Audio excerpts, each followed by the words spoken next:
যারা নেককার স্ত্রী তাদের চারটা চিহ্ন থাকে, চারটা গুণ থাকে। নবীজি বলছে এই চারটা গুণ যদি কোনো স্ত্রীর মধ্যে থাকে তাহলে বুঝে নিয়ে ওই স্ত্রী নেককার এবং ওই স্ত্রী জান্নাতি স্ত্রী। যেরকম সুবহানাল্লাহ।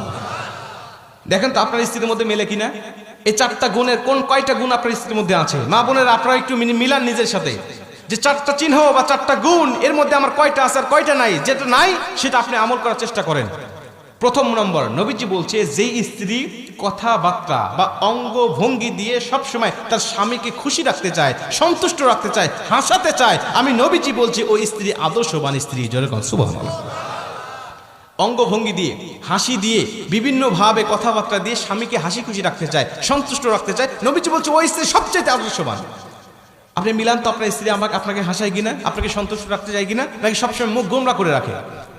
যদি হাসাতে চায় বা আপনাকে সন্তুষ্ট রাখতে চায় বুঝে নিয়ে নবীজির ভাষা অনুযায়ী ওই স্ত্রী আদর্শবান।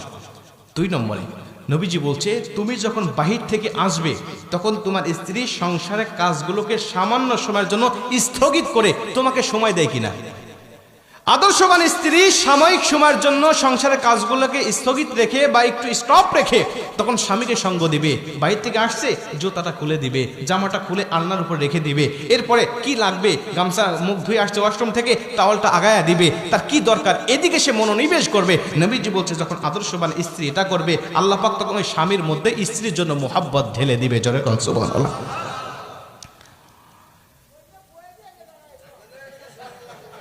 চাচা কি কয় একটা কি যে মুসিবতে আছে না আপনার, আমি তো বুঝতে পারতেছি।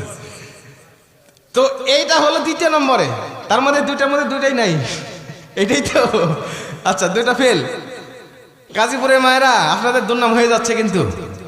এরপরে 3 নম্বরে নবীজি বলছে যখন স্বামী মানসিকভাবে অশান্তির মধ্যে থাকবে, ব্যবসা বাণিজ্যে লস খাইছে বা কোনো দুর্ঘটনা ঘটছে, কোনো একটা মানসিক ডিপ্রেশনের মধ্যে স্বামী আছে, তখন নেককার স্ত্রী যারা তারা স্বামীর ভুল না ধরে স্বামীকে মানসিকভাবে তাকে বিভিন্ন সাপোর্ট দিতে থাকে, প্রশান্তি দেয় বা সাপোর্ট দিতে থাকে যে আচ্ছা তুমি যেটা করছো সমস্যা নাই, তুমি ব্যবসায় লস খাইছে তো সমস্যা নাই, আল্লাহ আবারও আমাদেরকে আরো ভালো কিছু দিবে।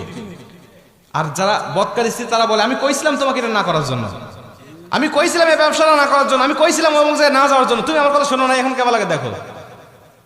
এটা হলো বদকার স্ত্রীর কথা। আর নেককার স্ত্রীর কথা আচ্ছা তুমি যেটা করেছো এটা তো আল্লাহর তরফ থেকে হয়েছে, আল্লাহ তো বলেছেন ওয়ালা সাউফা ইউতিকা রাব্বুকা ফাতারদা, অচিরেই তোমার রব এমন কিছু দিবে যা দেখে তুমি সন্তুষ্ট হয়ে যাবে, অতএব মন খারাপ করো না, আল্লাহ এর থেকে আমাদের জন্য ভালো কিছু রেখে দিয়েছে। যেরকম সুবহানাল্লাহ। বলেন এমন কথা যখন কোন স্ত্রীরা বলবে স্বামীকে, তখন ওই স্বামী কিন্তু যদিও কষ্টের মধ্যে থাকে কষ্ট মুহূর্তের মধ্যে দূর হয়ে যাবে, যে কেউ আমার পাশে নাই, আমার পাশে আমার মা নাই, বাবা নাই, আমার পরিবার পরিজন কেউ নাই, কিন্তু আমার অর্ধাঙ্গিনী আমার স্ত্রী আছে। আর একজন স্ত্রী যদি তার মানসিকভাবে শারীরিকভাবে যদি সাপোর্ট দেয়, এর থেকে বড় সাপোর্ট একটা পুরুষের জন্য আর কিছু হতে পারে না। কথা বলে ঠিক কিনা? মা বোনদেরকে বলতে চাই একটু মনোযোগ দেন আমার আলোচনার প্রতি।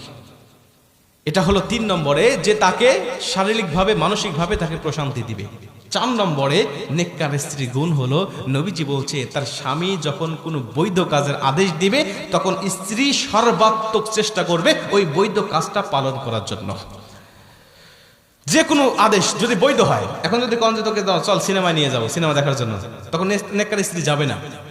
নেককার স্ত্রী যদি আপনার কোনো বন্ধু বান্ধবী আসে আর বলে যে আমার বন্ধু আসছে বাহির থেকে তোমাকে চা দিতে হবে, তাদের সামনে গিয়ে নেককার স্ত্রী বলবে না আমার যাওয়া যাবে না, কারণ এটা শরীয়তের গণ্ডির মধ্যে থেকে আপনি আমাকে আদেশ করেন নাই, আপনি শরীয়তের বাইরে আদেশ করছেন, আর কোনো পরপুরুষের সামনে আমার যাওয়া ঠিক হবে না।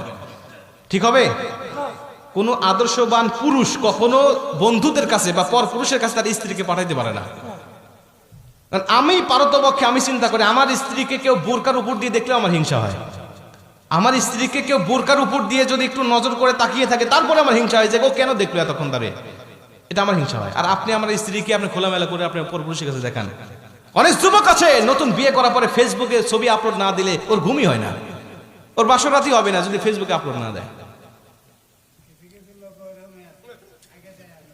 হ্যাঁ আগে শোনেন, আর দায়ুসু লা ইয়াদখুলুল জান্নাহ, নবীজি বলছে দায়ুস কখনো জান্নাতে যাবে না। কোথায় যাবে না? জান্নাতে যাবে না। নবীজিকে সাহাবীরা জিজ্ঞেস করলেন ইয়া রাসূলুল্লাহ দায়ুস কারা? নবীজি বলছে দায়ুস কোনো মহিলা নয়, দায়ুস হলো পুরুষেরা। যেই সমস্ত পুরুষেরা ক্ষমতা থাকার পরেও তার স্ত্রীকে, তার মাকে, তার বোনকে আর তার মেয়েকে পর্দায় রাখে নাই।